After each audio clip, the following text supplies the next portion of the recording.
n'avait pas plu à Paris de cette façon depuis 20 ans. C'est dans l'ensemble un été bien maussade, c'est vrai, sur la moitié nord du pays.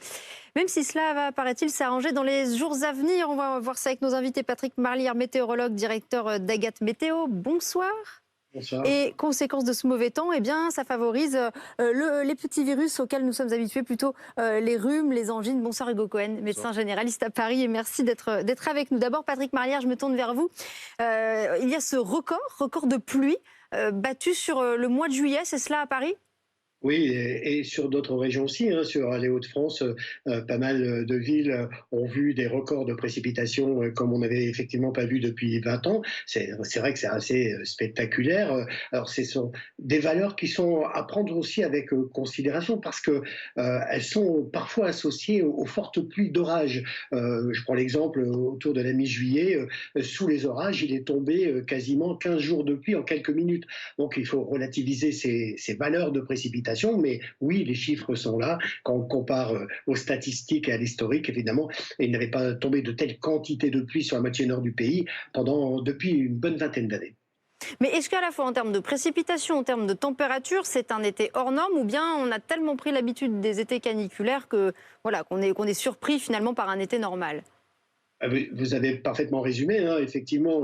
Alors côté pluie, on est un peu surpris, mais je peux vous dire que en 2021, il est tombé aussi pas mal de précipitations sur le mois de juillet en France. Mais effectivement, côté température, eh bien oui, déjà au niveau de la planète, c'est le mois de juillet le plus chaud qui a jamais été enregistré. Et puis en France aussi, ça sera certainement un des mois de juillet encore assez chaud, au-dessus des normales de saison. Ça paraît un peu bizarre de dire ça avec une sensation de fraîcheur, en tout cas si on est près de la Manche, dans les campings qui vont de la frontière belge à la Bretagne ou dans le nord-ouest, oui, 20 à 22 degrés en bord de mer, 23 à 24 degrés dans les terres, ce sont des normales sur 30 ans d'un mois de juillet. Donc là, il n'y a rien de spectaculaire, mais c'est vrai que on s'était habitué à avoir des températures beaucoup plus élevées, au-dessus de 30 degrés sur la moitié nord du pays, parfois même jusqu'à 40 comme en 2019. Donc effectivement, là, ça nous paraît bien frais pour la saison. Bon, Hugo Cohen, tout cela fait que nous sommes nombreux à prendre froid cet été. Vous êtes médecin généraliste, vous êtes à Paris. Est-ce que ces derniers jours, ces dernières semaines, vous voyez dans votre cabinet davantage de rhumes, de rhinos, en tout cas de petits virus qu'on ne voit pas normalement en plein été ? Effectivement, le nombre de consultations a beaucoup augmenté ces derniers jours. Et puis, les principaux motifs sont des syndromes grippaux, qu'on a plus l'habitude de voir en général dans les périodes hivernales, quand il fait un peu plus froid, quand les températures se rafraîchissent. Mais effectivement, j'ai remarqué une recrudescence, notamment des angines, des rhinopharyngites, des bronchites, notamment de la gastro, qui apparaît plus davantage dans les températures plutôt hivernales. Et puis, l'été, normalement, il n'y a pas non plus beaucoup de gastroentérite. Il y en a plus, en tout cas, dans les périodes où il fait plutôt froid, justement, dans les contaminations. Et j'ai constaté effectivement que les syndromes grippaux que j'ai plutôt l'habitude de traiter en décembre, février, et les mois un peu plus frais, j'en traite de plus en plus en ce moment au cabinet. Alors ça touche tout le monde ou c'est plutôt les enfants ? Alors pour le coup, ça touche tout le monde. Après, les enfants, pour l'instant, ils ne sont plus à l'école, donc il n'y a plus vraiment de contamination entre eux. Ils ne se contaminent plus entre eux déjà ? En tout cas, ça ralentit, j'espère, en tout cas, la contamination. Mais effectivement, ça touche tous les âges pour le coup. Mais les enfants ne sont pas épargnés. J'ai des enfants qui ont également des rhinopharyngites, des angines, des personnes âgées, des personnes à risque de comorbidité. Et là, c'est un peu plus embêtant parce qu'il faut vraiment bien traiter, bien suivre leur progression de la pathologie. Mais effectivement, ça peut toucher toutes les classes d'âge.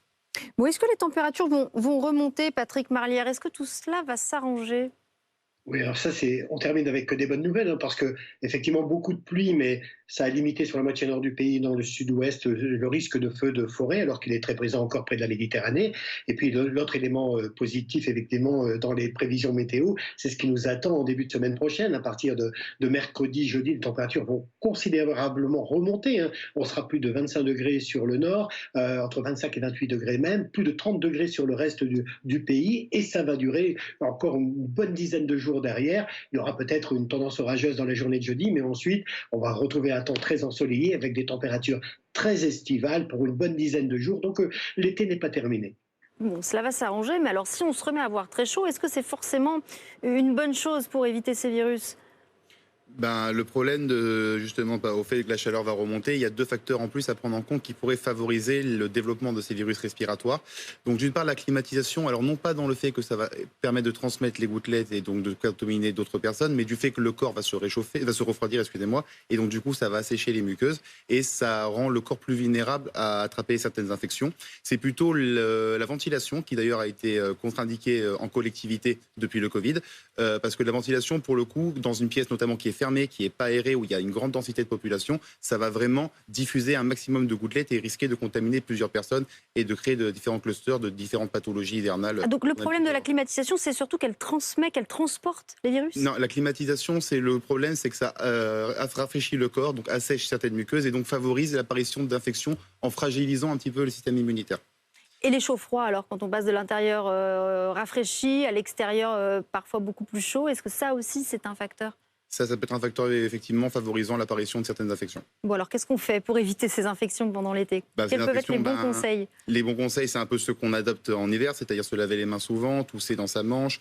Éventuellement, si on a un doute, qu'on va avoir des personnes un peu fragiles et qu'on tousse ou qu'on a un petit doute, mettre un masque et surtout ne pas hésiter à consulter son médecin traitant en cas d'apparition de symptômes ou de se faire tester pour le Covid par exemple, parce qu'effectivement le Covid revient avec ses symptômes hivernaux.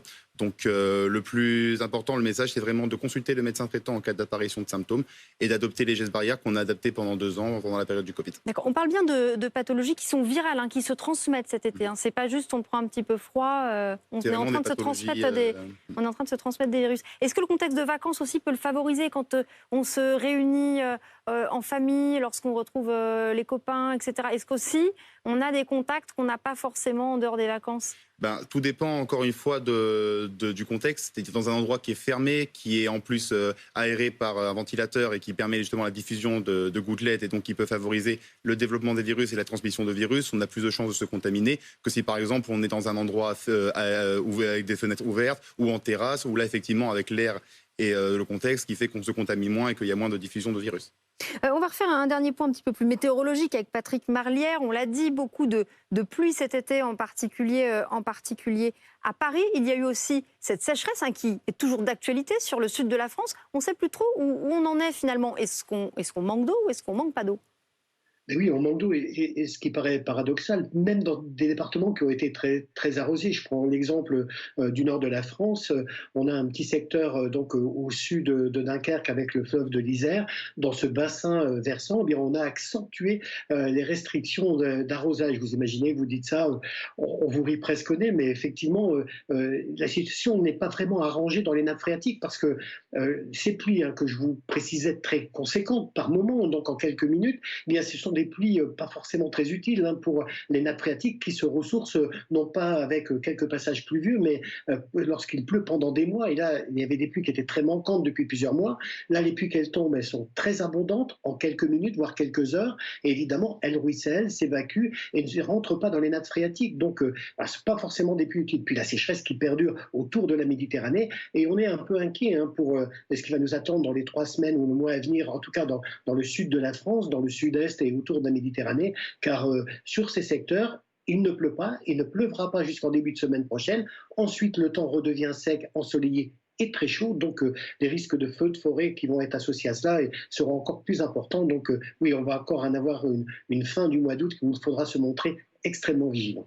Merci Patrick Marlière. En attendant le retour du beau temps, merci Hugo Cohen. On va aller sur une